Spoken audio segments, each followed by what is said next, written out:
Hello everyone, my name is Pooja and welcome to my channel Biology Door. So in this video tutorial we will going to study about the second part of respiratory system. Okay, first part मैंने already पढ़ा दिया है, तो जिसने भी मेरी video अभी तक नहीं देखी है, just click on the I card or you can say I button on the top of this video. You get my first part of the respiratory system video. Okay. सो आप जिसको भी लाइक फर्स्ट पार्ट देखना है आप वहाँ पे click करके जो टॉप मोस्ट आई का बटन है उस पर क्लिक करके आप देख सकते हो. ठीक है, सो लेट्स स्टार्ट. सो आज हम पढ़ेंगे exchange of gases, transport of gases कैसे होता है और what are the disorders of respiratory system. ठीक है, so exchange of gases, what do you mean by this. So alveoli जो हमने पढ़ा था, जो टर्मिनल पार्ट था किसका, लंग का. ठीक है, alveoli are the primary sites of exchange of gases. so जो प्राइमरी साइट है एक्सचेंज ऑफ गैसेस का वो कौन सा है, alveoli. ठीक है, सो आप इसको रिजेम्बलेंस इस तरीके से कर सकते हो, it's like this. Okay, so exchange of gases occur between blood and tissues. ठीक है, ब्लड और टिश्यूज में गैसेस का क्या होता है, एक्सचेंज होता है. अब कौन सी गैसेस है हमारे पास, oxygen and carbon dioxide.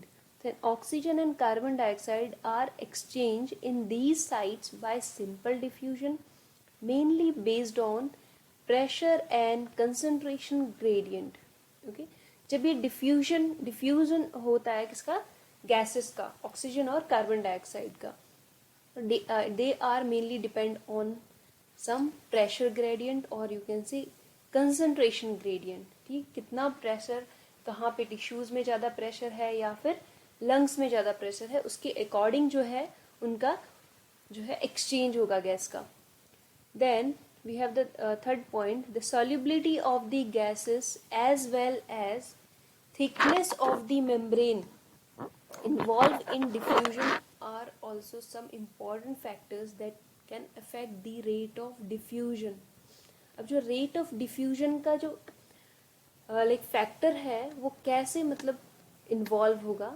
So the solubility of gases, in gases की सॉल्युबिलिटी कितनी है.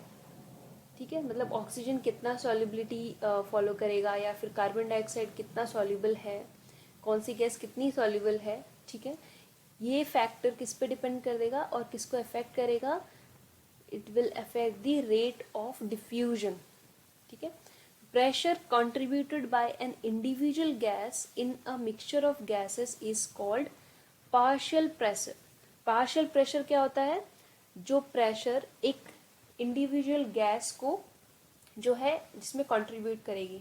Let's suppose if we have a mixture of gases. ठीक है, बहुत सारी गैसेस है, उनमें से एक इंडिविजुअल गैस अगर हम देखें, जैसे कि ऑक्सीजन अगर हम देखें, तो उस ऑक्सीजन का प्रेशर कितना है उस सारे मिक्सचर ऑफ गैसेस में, उसको हम कहते हैं एक पार्शियल प्रेशर.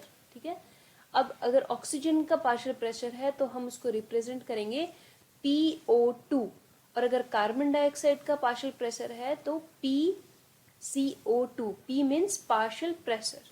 ठीक है, a concentration gradient for oxygen from alveoli to blood and blood to tissue.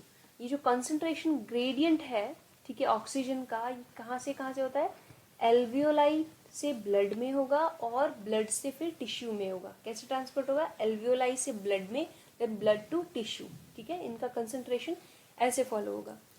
A gradient is present for carbon dioxide in the opposite direction, और जो डायरेक्शन कार्बन डाइऑक्साइड का है वो कैसे है, from the tissues to blood and blood to alveoli.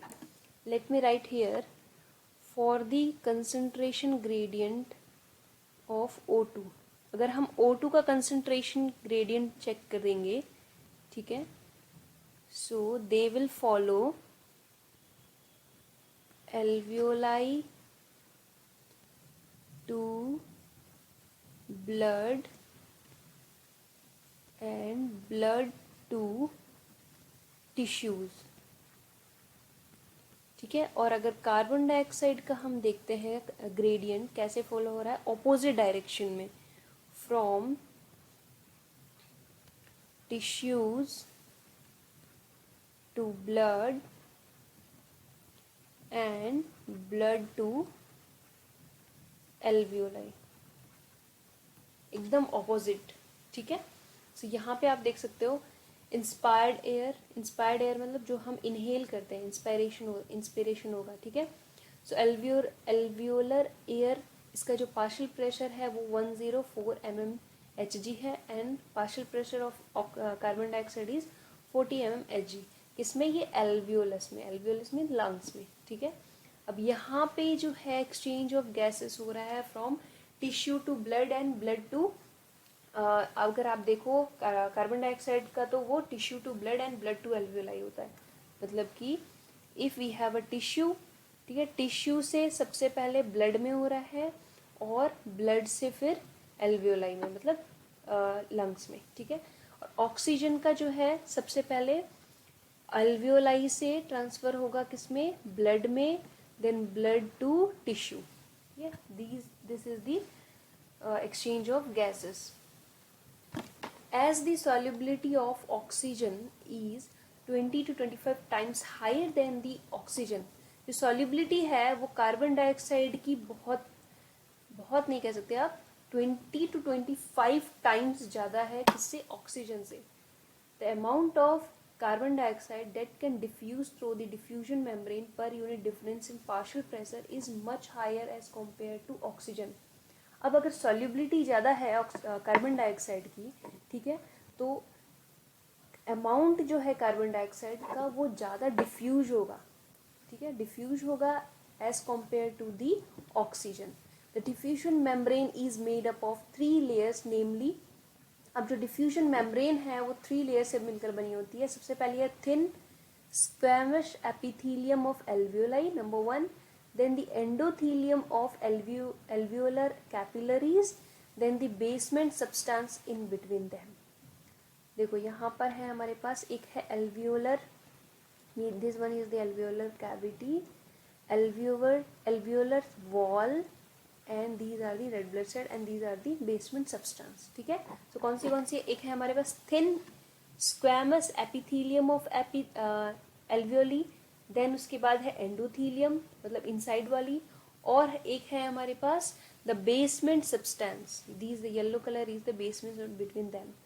However its total thickness is much less than millimetre, इसकी जो thickness है वो मिलीमीटर से भी कम है, ठीक है। Therefore all the factors of in our body are favourable for diffusion of oxygen from alveoli to tissue, and carbon dioxide का कैसा है? टिश्यू टू एल्वियोलाई, मतलब जितने भी जो डिफ्यूजन हो रहा है ऑक्सीजन का कैसे होगा?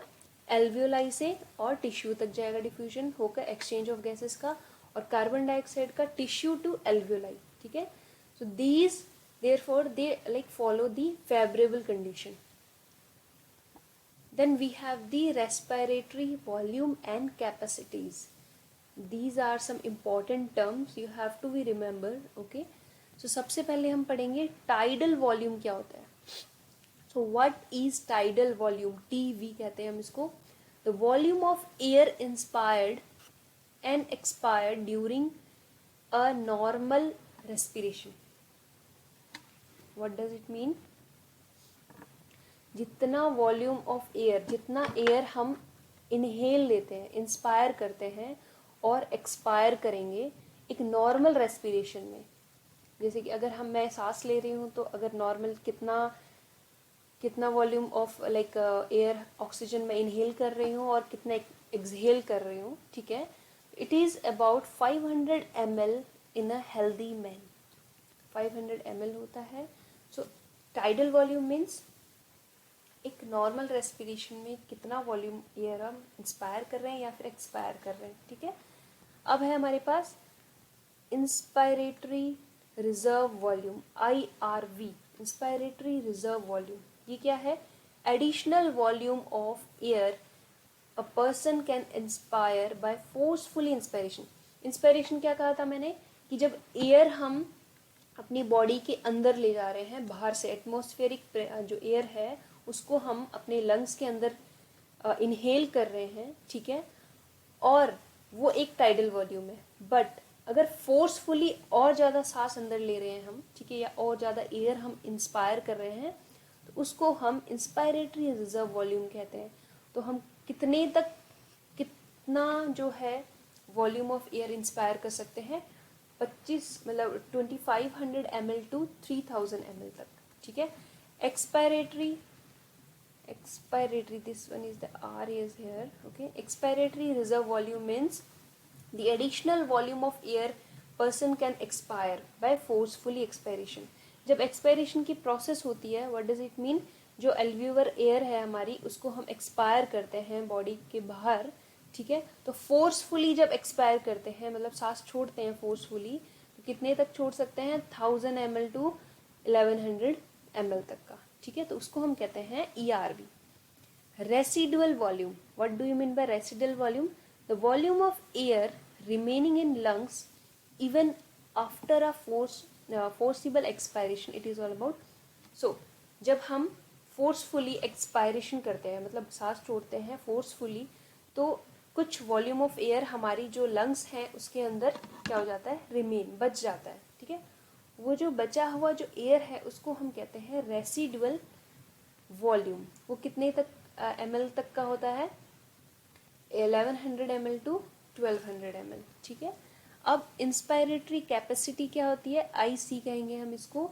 It is TV plus IRV। TV means tidal volume, tidal volume plus IRV means जब टाइडल वॉल्यूम मीन्स इंस्पायरेशन हो या एक्सपायरेशन हो, इंस्पायरेशन में जब ऐड हो जाता है फोर्सफुली, अगर हम इंस्पायर करते हैं कोई भी एयर को तो उसको हम इंस्पायरेटरी कैपेसिटी कहते हैं। Same as that expiratory capacity क्या होती है, जब टाइडल वॉल्यूम में हम एक्सपायरेटरी रिजर्व वॉल्यूम को या फोर्सफुली एक्सपायरेशन जो एयर है उसको हम ऐड कर देते हैं, ठीक है। Then we have functional residual capacity. अब रेसिडुअल हमने पढ़ा था, जो एयर बची हुई है हमारी लंग्स में जब हम एक्सपायर कर रहे हैं फोर्सफुली, ठीक है। वैसे ही फंक्शनल रेसिडुअल कैपेसिटी क्या होती है, जो भी फोर्सफुली एक्सपायर करने के बाद जो रेसिडुअल वॉल्यूम है उसको भी अगर हम ऐड कर दें तो उसको हम फंक्शनल रेसिडुअल कैपेसिटी कहेंगे, ठीक है। वाइटल कैपेसिटी क्या होती है, vital capacity is very important. What does it mean, maximum volume of air a person can breathe in after a forceful expiration. What does it mean, ERV, TV and IRV means हम जब expire कर रहे हैं, inspiration या expiration, कोई भी अगर air जो है हम बॉडी के अंदर ले रहे हैं या बाहर छोड़ रहे हैं, उसके साथ साथ फोर्सफुली एक्सपायरेशन कर रहे हैं या इंस्पायरेशन कर रहे हैं, ठीक है, तो वो ऐड हो जाता है, तो उसको हम कहते हैं vital capacity, vital capacity. And total lung capacity means RV that is residual, ERV that is expiratory reserve volume, TV means tidal volume and IRV, और इन सबको अगर हम ऐड कर दें, सबको कंबाइन कर दें, तो हम उसको टोटल लंग कैपेसिटी कहेंगे, ठीक है। या फिर आप कह सकते हो vital capacity plus residual volume, ठीक है। This is all about some like terms you have to be remember. Now we need to discuss about the transport of gases. अब हमने एक्सचेंज ऑफ गैसेस के बारे में पढ़ लिया, अब हम पढ़ेंगे गैसेस का ट्रांसपोर्टेशन कैसे होता है, ठीक है, हमारी बॉडी में। So initially blood is the medium of transport of, so the most important is blood. Blood is the important medium for the transport of oxygen and carbon dioxide, ठीक है। So about 97% of the oxygen is transported by the RBC in the blood। RBC के साथ oxygen कितना 97% जो है transport हो जाता है। The remaining 3% of the oxygen is carried in a dissolved state through the plasma। और बाकी का जो 3% है, ये 97 हो गया, बाकी का जो 3% है वो डिजॉल्व फॉर्म में किसके साथ जाता है, प्लाज्मा के साथ, प्लाज्मा के साथ डिजॉल्व होके और जो है ट्रांसपोर्ट होता है, ठीक है। And nearly 20 to 25% of the carbon dioxide is transport by the RBC। जो कार्बन डाइऑक्साइड है, ऑक्सीजन का हमने पढ़ लिया, ठीक है। कार्बन डाइऑक्साइड में अप्रॉक्सीमेटली आप कह सकते हो 20 से 25% ही कार्बन डाइऑक्साइड जो है ट्रांसपोर्ट हो पाता है आरबीसी के थ्रू, मतलब आरबीसी के साथ, रेड ब्लड सेल्स के साथ। बाकी का जो 70% है वो बाइकार्बोनेट के थ्रू कैरिड आउट होगा। अब बाइकार्बोनेट कैसे बनेगा वो हम पढ़ेंगे। About 7% of the carbon dioxide is carried in a dissolve state through plasma. अब यहाँ पे 3% था ऑक्सीजन का, बट यहाँ पे 7% जो है कार्बन डाइऑक्साइड वो डिजॉल्व फॉर्म में प्लाज्मा के साथ ट्रांसपोर्ट होता है, ठीक है। अब हम पढ़ेंगे ट्रांसपोर्ट ऑफ ऑक्सीजन, ऑक्सीजन का ट्रांसपोर्ट पहले पढ़ेंगे, ठीक है। सो हीमोग्लोबिन, हीमोग्लोबिन जो है पिगमेंट हमारे रेड ब्लड सेल में, ठीक है, is a red coloured iron containing pigment present in RBC. RBC में रेड कलर्ड जो प्रोवाइड कराता है वो कौन सा पिगमेंट है? हीमोग्लोबिन, ठीक है। So O2 oxygen can bind with haemoglobin in a reversible manner to form oxyhaemoglobin. अब जो हमारा ऑक्सीजन है वो किसके साथ ऐड हो जाएगा? हीमोग्लोबिन के साथ, so that they make oxy haemoglobin, ठीक है। Each haemoglobin molecule can carry a maximum of 4 molecules of oxygen। अब अगर हमारे पास एक क्या है ये हीमोग्लोबिन है तो इसके साथ 4 मॉलिक्यूल्स ऑफ क्या होंगे? ऑक्सीजन होंगे, ठीक है। इस तरीके से हम देख सकते हैं। Then binding of oxygen with haemoglobin is primary related to the partial pressure of oxygen. अब जो बाइंड होता है हीमोग्लोबिन और ऑक्सीजन वो पार्शियल प्रेशर ऑफ ऑक्सीजन के थ्रू होगा, ठीक है। कैसे होगा हम पढ़ेंगे। Partial pressure of carbon dioxide, hydrogen ion concentration and temperature are the other factors that interfere with the binding.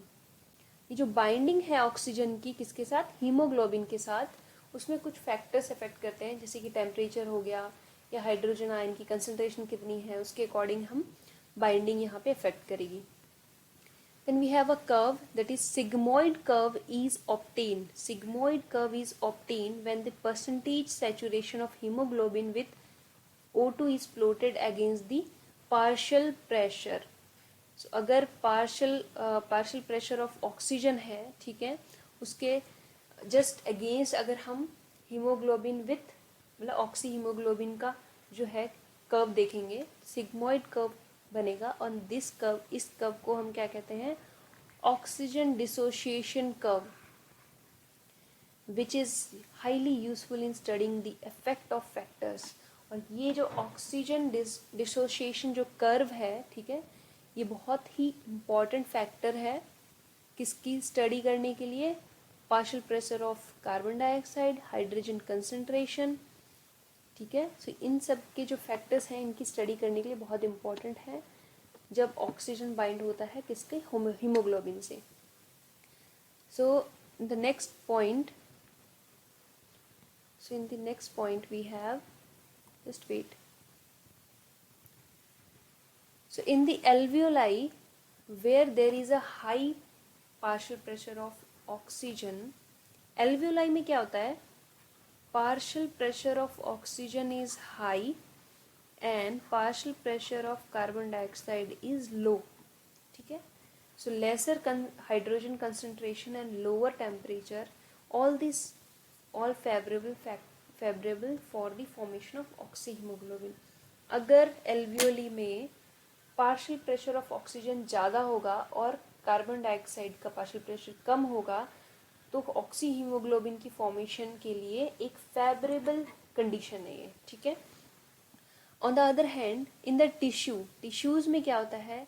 जो ऑक्सीजन का पार्शियल प्रेशर है वो कम होता है और कार्बन डाइऑक्साइड का ज़्यादा होता है, and high concentration of H+ ion होते हैं, हाई टेम्परेचर होता है, ठीक है। एंड इन दिस कंडीशन, ये कंडीशन किसके लिए फेवरेबल है? Dissociation of oxygen from the oxyhaemoglobin. जो ऑक्सीहीमोग्लोबिन थी, ऑक्सीहीमोग्लोबिन मतलब कि ऑक्सीजन प्लस हीमोग्लोबिन, इनका जो डिसोशिएशन होगा वो कैसे होगा? when in tissue, when the partial pressure of oxygen is low in the tissues and high partial pressure of carbon dioxide.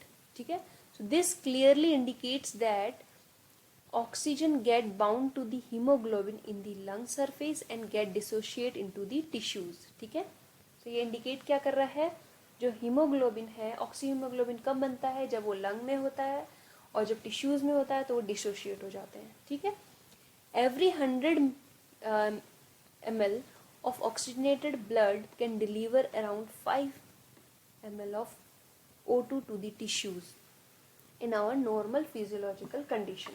ठीक है, अब हम पढ़ेंगे, अब हमने ऑक्सीजन का जो है ट्रांसपोर्टेशन पढ़ लिया. कैसे होता है ऑक्सीजन का transport, with the help of haemoglobin से क्या हो जाता है, वो अटैच हो जाता है, ऑक्सी हीमोग्लोबिन बना देता है. ठीक है, so with the help of some partial pressure oxyhemoglobin will somehow will associate, and then in the tissues they will dissociate. Okay, then we need to discuss about the transportation of carbon dioxide. अब carbon dioxide का transportation कैसे होगा, carbon dioxide is carried by hemoglobin as कार्बोअमीनोहीमोग्लोबिन.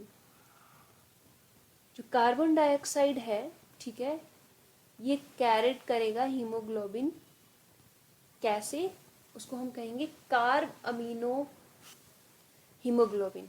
ठीक है, जो 20 to 25% था, जब हमने कहा था कि वो ब्लड के थ्रू जो है ट्रांसपोर्ट होता है, तो वो कैसे होगा, ब्लड के थ्रू हीमोग्लोबिन से अटैच होके कार्ब अमीनो हीमोग्लोबिन बना लेता है. ठीक है, the binding is related to the partial pressure of carbon dioxide. तो ये बाइंडिंग किससे रिलेटेबल होगा, partial pressure of carbon dioxide. And partial pressure of oxygen is the major factor which would affect this binding. अब partial pressure of oxygen भी बहुत ही important factor है जो कि अफेक्ट करेगी. ठीक है, so here is the important point, when partial pressure of carbon dioxide is high.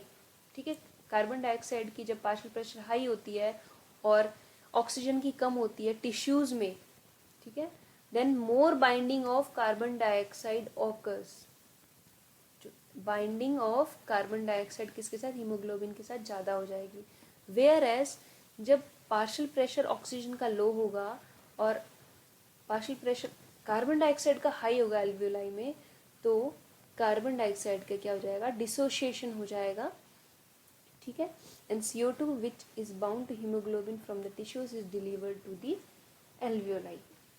ठीक है, so RBC, red blood cell, contain a very high concentration of the enzyme that is carbonic anhydrase. So carbonic anhydrase जो high concentration of enzyme कौन contain करता है, red blood cell, and minute quantities of the same is present in the plasma too. कुछ मतलब quantity plasma में भी present होते हैं.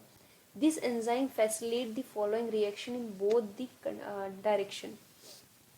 अब यहाँ पे जो है ये क्या एंजाइम क्या करता है, जब दोनों डायरेक्शन के थ्रू ये रिएक्शन फॉलो करती हैं तो इसको क्या करेगा, ये फॉलो करेगा.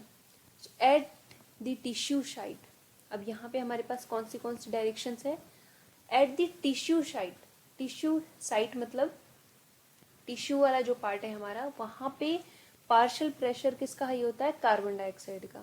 ठीक है, high due to the catabolism, and carbon dioxide diffuses into blood and form क्या बनाता है ये, कार्ब अमीनो हीमोग्लोबिन. ठीक है, and at the alveolar site, alveolar site में पार्शियल प्रेशर ऑक्सीजन का ज़्यादा होता है. ठीक है, और कार्बन डाइऑक्साइड का लो होता है. This reaction proceed in the opposite reaction and lead to the formation of carbon dioxide. अब ये क्या हो जाएगा, डिसोसिएशन हो जाएगा किसका, कार्बन डाइऑक्साइड का. Thus, CO2 trapped as bicarbonate at the tissue level and transported to the alveoli is released CO2. मतलब टिश्यू लेवल में तो वो बाइकार्बोनेट होता है और एल्वियोल साइट में वो डिसोशिएट होकर कार्बन डाइऑक्साइड में कन्वर्ट हो जाता है. So every 100 ml of deoxygenated blood deliver approximately 4 ml of CO2 to the alveoli.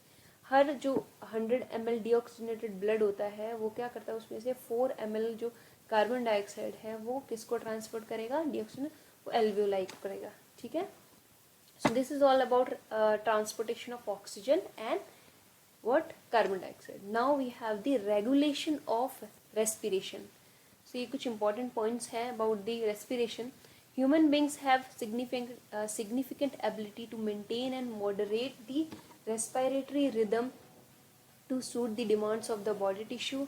This is done by the neural system, a specialized center present in the medulla region of the brain called respiratory rhythm center.